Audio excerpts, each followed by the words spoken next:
In recent years, the former president's health has been a concern. In 2015, he revealed that he had melanoma and that skin cancer had spread to his brain. President Carter underwent a new form of cancer treatment, and after 3 weeks of this therapy, there were no signs of the cancer on his brain. At the time, he talked about his own mortality. I didn't go into an attitude of despair or anger or anything like that. I was just completely at ease.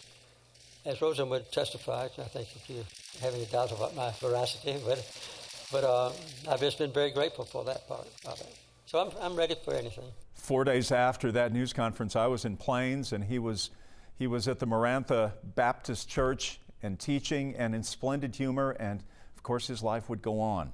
President Carter was hospitalized for dehydration on a habitat build in Canada, and then 2 years later he had a fall at his home in Plains just before the habitat build.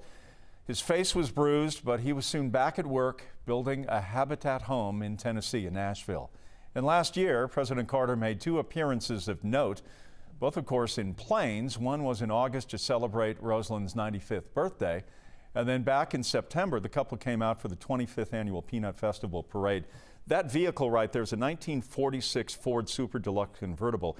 It was a gift from Tricia Yearwood, who is a Georgia native, and her husband, Garth Brooks, who is a native of Oklahoma. But that same model and year was when they were married, and it was a great sight to see them together on that sunny day in Plains.